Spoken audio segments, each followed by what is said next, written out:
Well, on to our special now, and do real-life astronauts understand the gravity of what it really means to be in space? Well, Brad Pitt may have found the answers. The Hollywood heartthrob who plays a gun-wielding astronaut in his next film stopped by NASA to make a really long-distance call.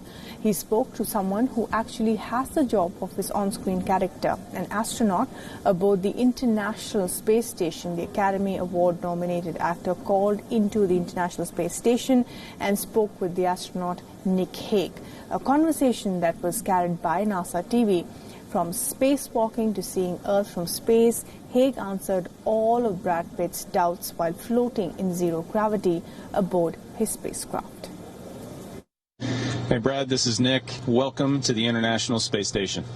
Thank you very much. I got to tell you, this is a real treat. Real pleasure to be talking to you up there. Hey, likewise, a treat for us. Actually, we got a chance to sneak preview the movie a few weeks back, and just want to start off by saying thank you for what you're doing to contribute to the mission of awareness and to set that, light that fire in the imaginations of the next generation of explorers. Thank you, Nick. Thank you very much. And now that I have you all the way up at the space station, let's talk about me. How'd we do? How was our zero G? I got to tell you, it was really good. And the depictions, the settings, all, as you can tell, look very similar to the type of setting you've got. I've got around me. I got to imagine it was a lot easier for me to kind of enjoy the zero G than it was you, whether it was CGI or hooked to strings. I'll tell you what, our ship was a bit cleaner. Do you know what everything is on the walls there behind you? When I first got up here, it looked similar but very different, if you can imagine that, to what we train on in the ground. We had lots of photos on the ground, but up here everything hangs off the walls and there's cables everywhere. But yeah, you get very familiar with it and you know exactly what's going on. A lot of it is storage of equipment, and then we've got different facilities.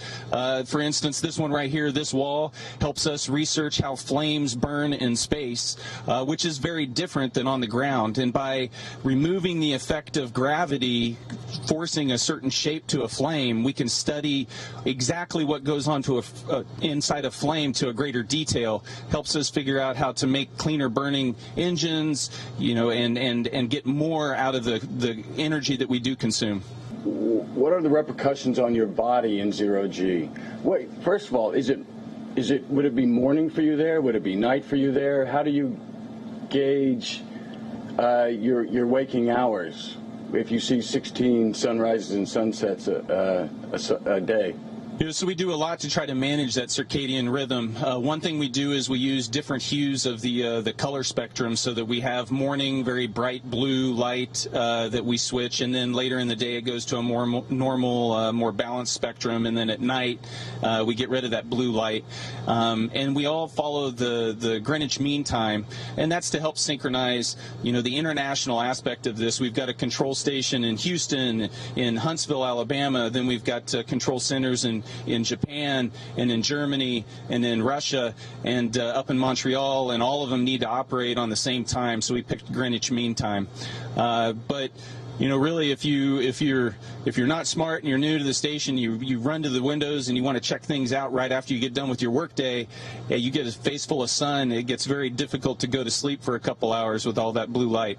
Wow, I would think so. So is there a night shift, or is everyone on those hours? Yeah, so we try to the crew stays on the same workday hours, and so we work a 12-hour workday. Starts at about 7:30 in the morning and finishes at about 7:30 in the evening. But there is a night shift. There's actually a massive team on the ground that is controlling about 95% of what happens on the space station, 24 hours a day, 7 days a week, 365 days a year. It is an amazing orchestration of an international program that comes together to truly achieve something that we can't do alone. And it's through that strength and diversity, or strength through diversity, that we're able to have, successfully operated this station for 2 decades. It's incredible. I got to go to JPL last week, and it was on the day when India was landing on the moon, and the United States were assisting them in that effort. Could you see that from where you are? No, unfortunately. So I along with the rest of the crew, just had to follow along with the news reports, and it's one of those things where international cooperation is so important, because a saying we've got up here is space is hard. Things that should be easy, when you try to do them in space, they just get harder. And the things that we're trying to do every day. The team on the ground, NASA and its international partners, do a great job of making really hard, almost impossible things look routine. And it's one of those things where you can get some complacency, but the things that we're able to achieve together it's something special. For me, that is the biggest thing that I've pulled from this mission, is that idea of cooperation at a global scale is what's going to propel humanity into the future. I got to see a little of that. They were working on the new rover that's going to go to Mars, and it was an international effort, which was really impressive to see everyone working together to build different components to this rover. What are your current missions at this point? Yeah, so I'm actually on the tail end of my time up here. I've got a 200-day mission on board the space station, and I'm north of 180 days now, only a few weeks left before I return early in October. And on a routine week, it's a lot of different science experiments. We do maintenance to maintain the station. I was fortunate enough a few weeks back to be able to do my 3rd spacewalk, and those are all just amazing experiences. And every day is full of something new and exciting.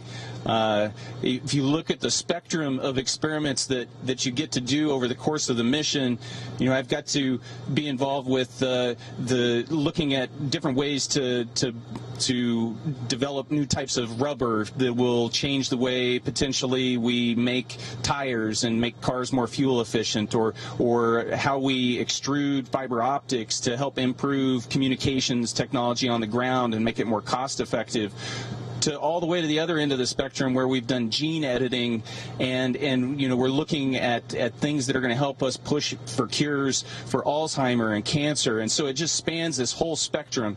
And growing up on a farm, I never would have thought that I'd be able to be involved with things like that. It really is extraordinary. By the way, you're from Kansas, I'm from Missouri, so we're neighbors.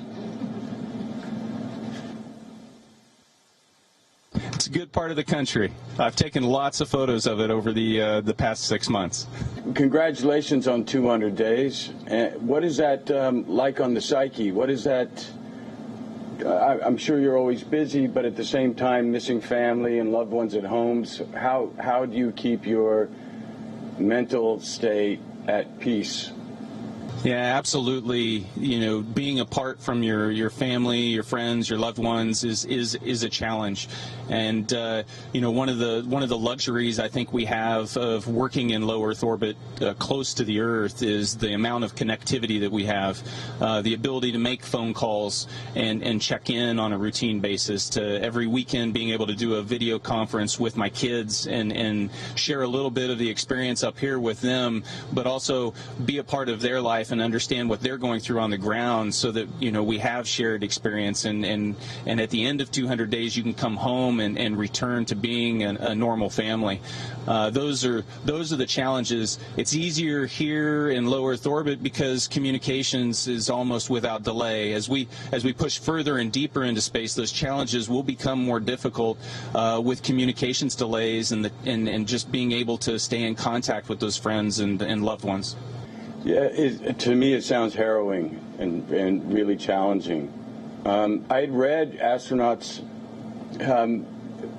speak about looking back on the Earth and really being aware how insignificant we are in the grand scheme of things. Did you have a similar experience or something different?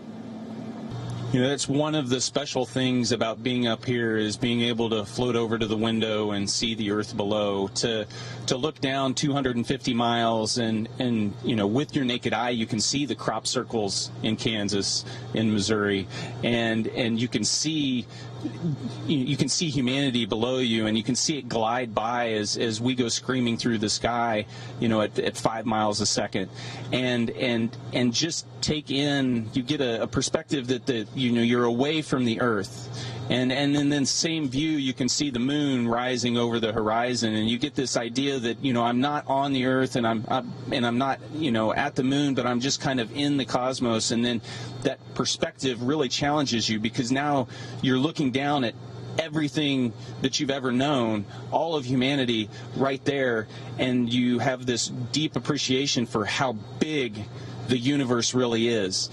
And for me, it's just made me cherish and appreciate how delicate and how precious the little island we live on really is.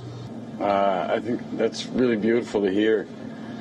Okay, most important question: who controls the jam box?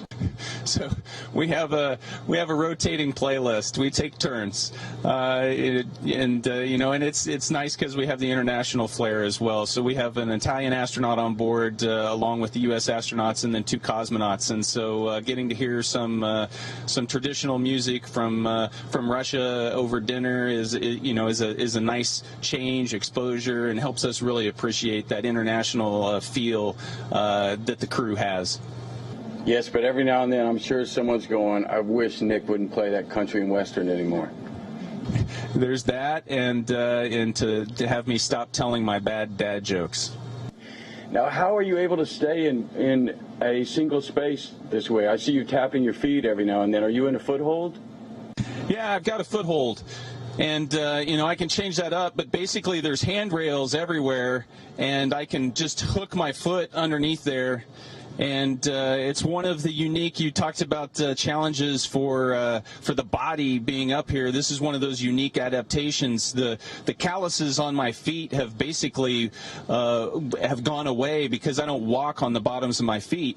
But now I have calluses across the top of my foot around my big toe because I'm constantly hanging on things with my big toe to hold me in place. It's one of those strange things that you don't really think about on the ground, and then you get up here and it's like, wow, the body is this amazing, constantly evolving thing, and space changes everything. That's incredible to see. And I imagine when you're upside down for us, it feels exactly the same as the other way. You know, one of the things we were playing with in the film, which we really didn't get to, was this idea of 3D printing.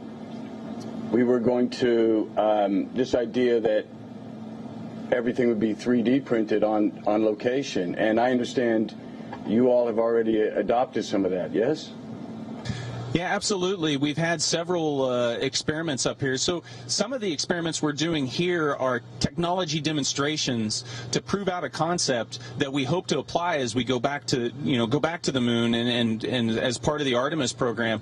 And so things like tools and simple things that might be easy to print on demand when you need them, so that you don't have to launch every conceivable object with you when you're going on that long trip to the moon, or that extremely long trip to Mars. You can just take some stock with you, some feedstock, and then just throw that in the printer and then print out what you need. So we've done those things, and we continue to experiment with those. One of the more interesting ideas behind 3D printing that we just wrapped up an experiment session with was 3D printing organs. And so we had cardiac muscle and veins, and there was a ink printer that we loaded in the inks, if you will, into the printer, and watched it try to print out samples of tissue. It's just incredible to think what the future is going to bring. I got to ask you. They tell me my time's almost up. This is such a pleasure. I get asked questions for hours. Please tell me, what's a spacewalk like? What do you feel? You really are. When you get in your spacesuit, you're putting on your own spacecraft. And so as you embark out through the hatchway, the first thing you see is the Earth 250 miles below, and different than the perspective you get inside the space station, the helmet really provides almost this 180 panoramic view that's unobstructed, and you very quickly forget that there's anything between you and the vacuum of space. Really, the only noise you hear is the quiet hum of the ventilation system blowing fresh air behind your head to support. That's your life support system, and then you find yourself going to work, working with the team on the ground and being focused on the task. But there are these special moments. I can remember one from my last EVA where I was out on the very front of the space station, and I was getting ready to pack up a bag and come back inside, and I looked up, and there was just the Earth, the curve of the Earth, and terrain coming underneath me, and I could feel the speed of the station. We're going 17,000 miles per hour through space, and it could feel the speed of that as I'm riding on the front, just looking out over everything in front of us. And it's just the emotions that just wash over you are it's hard to describe. Amazing. Nick, last question, and I need to call on your expertise. Who was more believable, Clooney or Pitt? You were, absolutely. Nick, thank you so much. It's been an absolute pleasure, a real dream of mine. I can't wait to brag to my kids. And thank you for taking time out of your busy schedule to speak with me and to watch our film. And all my respect to what you guys are doing up there. Well, thank you. Thank you again. What you do and what you're able to do through storytelling to inspire the next generation is so critical to the success of our programs in the future. My generation, I am not going to be the person that steps foot on Mars, but the children that are watching your movies, those young adults that are watching your movies, are the ones that are going to be inspired to achieve great things. And it's the power of those dreams that you inspire that is going to propel us successfully into the future. So thank you very much. Thank you, Nick. All the best, and all the best to everyone up there.